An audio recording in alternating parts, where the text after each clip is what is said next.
Yeah. So let's move on to our hometown team, Inter Miami. Inter Miami loses on the road to New York City FC on Dog their shit. foosball table of a field. Man, I swear Apple TV makes that field look even smaller. Like I always thought it was small, but like seeing and then the camera angles just suck. It's too low. It's not high enough. It's just man, that it's such a bad venue. You're The playing good thing is at least soccer there's in a baseball purpose-built stadium. It Where is Aaron just in Judge a breaks home run records. yeah, yeah. it doesn't. No, It just doesn't make sense. and in a hitter stadium. That's like those walls are that's a smaller stadium. Like Yeah, that's a I mean, hitter yeah, it's stadium. in Like no yeah, one yeah. like I've never been there, but my one of my good friends, he's from New York. He's a diehard Yankee fan, and he's like we go to Marlins Park, and he's obviously been to Yankee Stadium a bunch of times. He's like Yankee Stadium's a lot smaller than Marlins Park. He's like it's a hitter's park, so that even puts it even more perspective of like how small that field really is. I think I saw something that I it's a total like square like I think on the width you're losing about 15 feet on each side. Like that's how much skiing area was. And you could see like when you saw Yedlin and Negri on like the wings, it was just there's like no space. It's insane. But the big news coming out after that game is the fact that Inter Miami has lost their captain Gregore to a Liz Frank injury. And it's obviously not a very common injury here in soccer. And I've been seeing a lot of people not really know what the injury is. I do want to like say, like, as somebody, I'm a big American football fan. So that injury is pretty normal. So to put it in perspective for people who don't really understand it. So the Liz Frank injury is like probably it's a weight bearing injury, so something that you really put a lot of your weight on when you stand. It's like in between your ankle and like the top of your foot. And as a Jaguar fan, we've actually had two players that had Liz Frank injuries. One Maurice Jones-Drew and one last year, Travis Etienne. Maurice Both running Jones-Drew was backs. back in the early 2010s. He had a Liz Frank injury, was never the same. He was older, though, and the technology wasn't quite as there yet. Travis Etienne, this was last year. He was a lot younger. He was 22, I think, or 23, and he came back better than ever. Gregory is 29 years old. The one thing that is for sure is he's out for the season. He's not coming back. He's not going to be Yeah, I able to think they stand said up 6 months. without pain for at least 8 months. I mean, and So then on Injured top man. of that, and then to get back into fitness and playing shape, and that's if he comes back normal and it's not too bad or severe of a Liz Frank injury. Like, I don't know. With modern medicine, things have gotten better in regards to that surgery, but even though 29 is not super old, it's not 23 either. So Yeah, for sure. yeah, it's kind of tough, and it's it's kind of hard to see what the future. And I do want to send it over to you, Adam. Like, how do you think Phil Neville goes about replacing the team captain? Who's going to be the captain, and how is he going to change the formation going forward? And who do you think is going to come in? now there's probably a few candidates in terms of captaincy. One that I can think of off the top of my head is Yedlin. I think he could definitely be given that armband. He's very experienced. He's definitely someone in that locker room who's seen as a leader. I think he would be a bad choice. Um, in terms of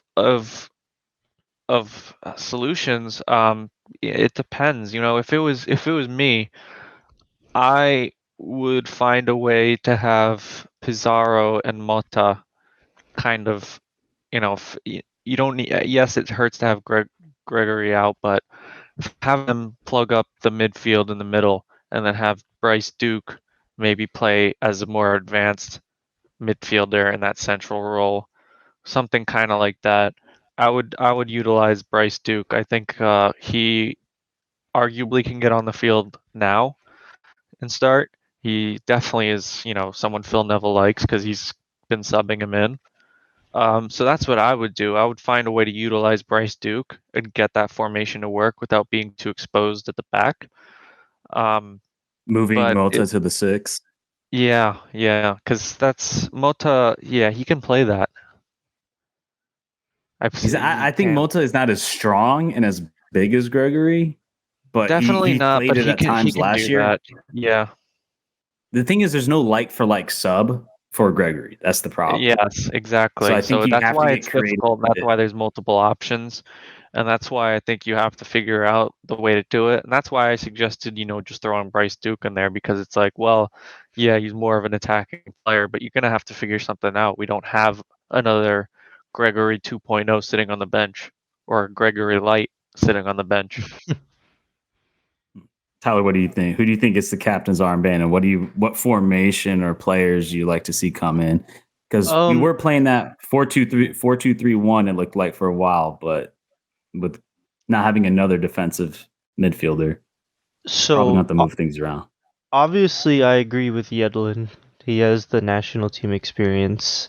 Um, played at big leagues, Prem. He's obviously is like our best player. At least that's what most people think.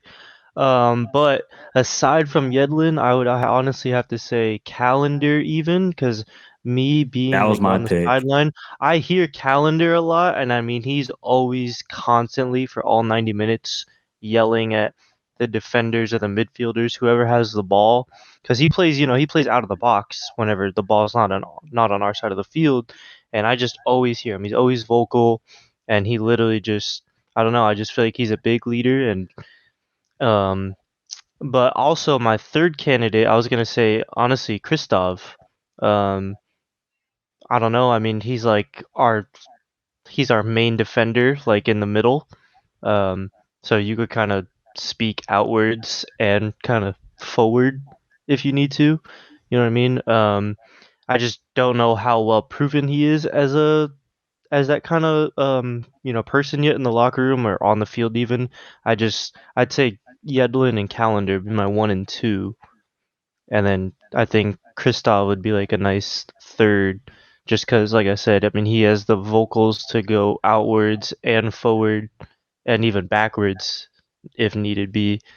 Um, then getting to the Gregory replacement, I agree with Adam. I'd say Bryce Duke for sure. The fans love him. Every time he gets on the field, people always scream Duke. The good saying. But yeah, I mean, I'd say Duke or even Robert Taylor. I mean, I feel like he can get up a lot.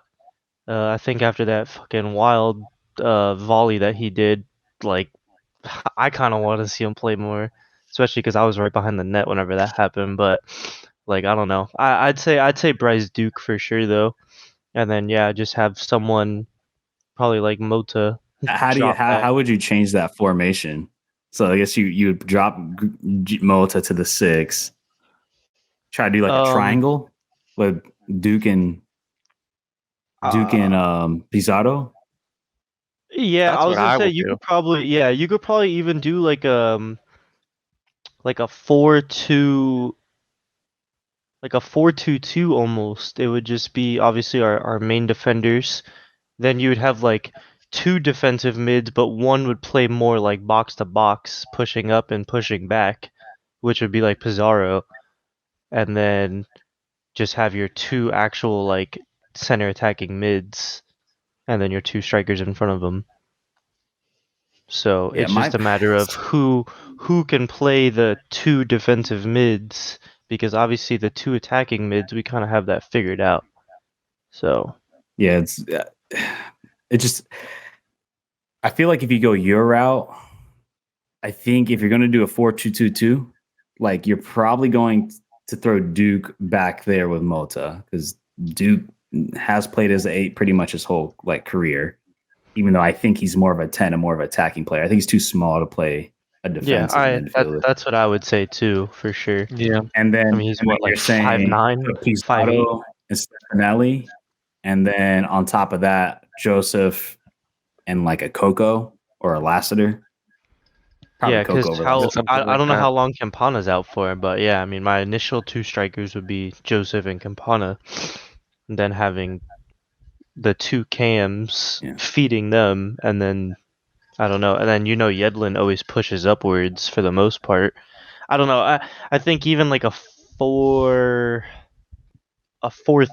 even too, but then again, then we're in the same boat as before, unless in that 4-3-3 we run just one defensive mid and then the two that are next to him would push up. It should probably be So like a Pizarro and a Duke. yeah, That could be exactly. possible too. So a And then 4-3-3 would be my best guess. But then I'm thinking about the wings. I don't really know because Yedlin's playing you'd right probably put back, like but he plays more right winger too because he pushes up the whole game. So it's yeah, like on those wings. I mean, you'd probably put like a Taylor or a Coco, maybe even like a Lassiter or Stefanelli. Maybe because look, I will say this: I don't think Stefanelli is a 10, dude. That guy, he has been non-existent. Like when is the last? Like I feel like I never hear his name. I never do. Like I don't think the I've man even is non-existent. I watch every He game. You know runs where all, I'm at. yeah, he Yeah. runs everywhere, but I never see him creating anything. I never see him get any touches. Like I feel like I don't like people are obviously Phil rates him higher than Duke, but like honestly, when Duke's on the field and he subbed out and Stefanelli subbed out, I feel like we get way more attacking presence when Duke is on there versus Stefanelli. So even though I Yeah. don't think this would happen, I would like to see, and maybe Phil will do this. Maybe you go back to that diamond formation. You do a 4-4-2, but you have Mota as a 6, Pizarro and Robert Taylor as the 2 sides, the 2 8s, and then you put Duke at the 10 at the tip of the diamond, and then the 2 strikers are Joseph, and you can throw whoever you want on there. Maybe you put Stefanelli as an actual, because that's what he is. He's a second striker. Yeah. Stefanelli is a central forward. But So I don't maybe you know. put him I up almost there like with Joseph, or you put Coco. I like Coco. I would probably put Coco with Stefanelli. I just don't. I don't know that they're not going to bench Stefanelli, but I feel like he hasn't done anything. yeah. And maybe I he's was just gonna getting used to it. say talking about Stefanelli, I kind of like our homegrown guy more than Stefanelli. The 6'5" dude, what's his name? He's like our 5th Orgelin? string He's not ready striker. though. Yeah, no, he's not. But I mean, I don't know. I mean, he made his presence known already. I mean, I know he scored a dog shit goal, but you know what I mean. Like it's like, I mean, just having that tall presence is like, it's nice. So I don't know, but I mean, you can even say a 4-1-2-1-2 like narrow formation too. Just keep things tight.